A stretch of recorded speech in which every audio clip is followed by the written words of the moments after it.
Welcome to my page. My name is Prince Balake. I know most people would not say my name is Prince. They question me alone. They ask me if I'm a royal. I'm not a royal. It's just a name I was given when I was a child. So I'm just me, just like you. I'm not superior. I'm not so special. I just go through life every day like just everybody else. Like you go through life every day. Like your sister, like your brother, like your mom, your auntie, everybody else. So I just learn how to strive through life. I've been through a lot in my life, and I believe it's still coming more. So I'm just prepared, and I've learned a lot how to fight struggles, and I'm teaching others how to do it. Um, I'm an author. I have 3 books published, and I have 2 coming up soon. One, the title is already on. It's Overcoming Apprehensions. Then I have Man Who Into the Mandara Jacket, my favorite. And then I have Husband Who Returned Empty Minded. That one is a continuation of A Man Who Went to the Mandara Jacket. Then I have The Magic Hand. The Magic Hand is based on 2 life stories from someone from New York. I can't expose their names, they refuse to expose their names. And then I have a novel coming out soon that teaches people how to write novels. But not only that, I also teach how people to write novels. I've been working behind curtains without my website. So people have been contacting me via Instagram, Facebook, and we've been working together via online and other services. Sometimes I could fly and then go and talk to people. So my services are you could either do a course online whereby we just communicate, do video chatting, and then we talk to each other and then we communicate through that. And then the other one is you could take me wherever you go. So as long as you have paid the ticket, I don't mind going with you wherever you go, wherever your work is. Some people work from country to country and destination to destinations whereby they can't just sit in one office and they go in so many places. So I work with them too. And not only that, there's so many people to learn from me and for me to learn from you. It's all about being open and honest. That's the only main key if you want to learn. And for those who are looking to heal within life experiences, you're going through a tough situation, you're depressed, you're stressed. I help people. I've been helping so many people within these spheres. I've saved some people who wanted to commit suicide. People have been contacting me and I've been helping them. Although I can't express, I can't tell you the names of the people I've been helping because some of them want to keep it privacy, and I can't discuss their things because it's part of data protection. So I can't do that. But I'm telling you this so that you understand what I do. I'm quite confident, overconfident. Sometimes I feel like I'm overconfident, but that's not the point. I'm not here to talk about myself. I'm here to tell you to introduce myself to you so that you can introduce yourself to me too. So I'm good. I'll do most of the times when I'm teaching people, when I'm coaching people, I base on true life stories, the things I've been through. Like I'm going to share with you my story about my mom. I'll brief of it, and the rest of it you'll read about it when the novel comes out soon. About when the novel comes out about her story. So, as most of you know, because last when I had my website, most of you have read about my story, a little bit of it. And most of you know I didn't grow up with my mom. When I was 5, I was separated from mom. We used to be, my mom was like my best friend. She was my everything. We used to go everywhere together, everywhere to the market. She used to go to the church a lot.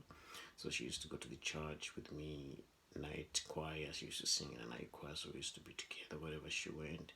We used to do everything together. We used to share everything together. So we had a lot of bonding when I was growing up. So when I reached 5, she left me at home.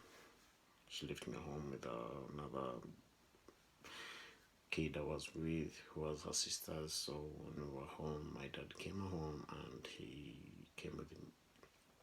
One of my pastor uncle, my uncle passed away a couple of years ago. So he came home and then they took me. They told me you're going for ice cream. So I was a kid. When a kid, when you speak about ice cream, you go and you want to rush so quickly. But then I was 5. So they took me with ice cream. They told me that we're going to buy ice cream. So when we sat in the car, we drove. As a kid, I didn't know where ice cream was, so they took me until when we reached the fence, when we reached to his home. When we reached his home, so we sat down and he told me, "This is your new home. You're not going back home again." I was a kid. I was 5. I didn't know how to talk back to people, so I just kept quiet. But it was killing me softly. I used to cry every night. I used to cry myself to bed to sleep every night because I didn't know what to do or how to deal with life. I was just a kid. Sorry. So ever since then, I never saw my mom again. I tried asking him, I want to go and see my mom. I want to go and see my mom as I grow up. I want to go and see my mom. He told me, stop talking about it. He just shut me down. Whenever I talked about it, he shut me down. So I grew up with that pain of not having a mom. I used to feel so sad whenever I saw other moms taking care of their children, showing them compassionate. I used to feel so bad about it. So as of recently, that was around 2006, I just sat down. I was like, I need to look for my mom because I'm grown up now. I think I was around 26, 25. So I need to look for my mom. So I went and looked for my mom, whatever I knew, or where I last saw her when I was 5, and then I saw where she was. We bonded. When I reached there, they told me she had moved. So when I reached there, I went to her sister. They told me where her sister was. I went to her sister, and then she directed me where she was. When I reached there, it was the best feeling I've ever had in my life. Like, we looked at each other and she said, "Son," I said, "Mom." She dropped everything she had in her plate and then everything dropped on the ground. We hugged. She cooked me food. She, "Are you hungry?" She started cooking me food. I took a shower that day. I remember I took a shower that day, and then I slept there because I didn't want to leave. But I didn't want to ask to talk too much, so I slept. Because if I started talking too much, I thought I'm gonna trigger and destroy the moment. So I just kept quiet and slept. I didn't know what to do because I didn't know it was too much. I was overwhelmed with joy and happiness. So I didn't know how to act. So I was like, should I talk? Should I keep quiet? Should I ask this? I had so many questions, but I didn't want to ask them on the first day. So I slept, and then she woke me up. I ate food, and we slept again. We were both in like kind of ignoring each other somehow, distancing from each other. So the next day we walked around, then I went back to my job. I said I'm gonna go back and then buy her so many stuff. The funny thing is, the month I was planning to go back, I was in town. Then a lady called me. She told me, "Son," I was like, "What? What's happening?" She said, "Son, your mom passed away. We buried her a few months ago." I was like, "What?"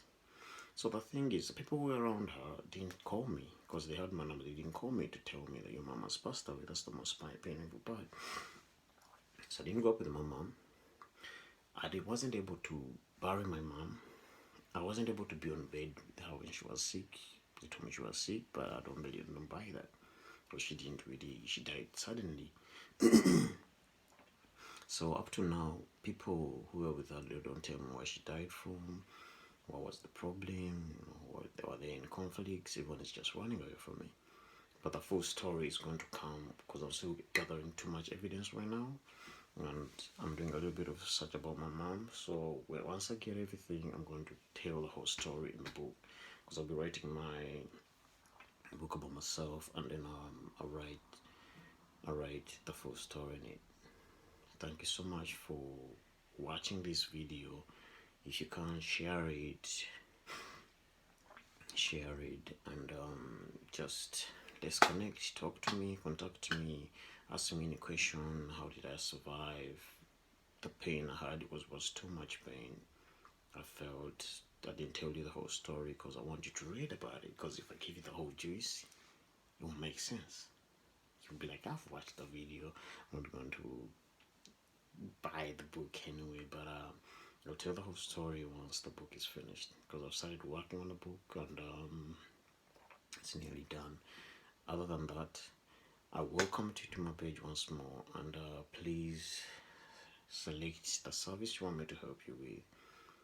I'm very certain that I will help you and reach your goal with you. So contact me. Ask me any question, I'll be able to answer any question.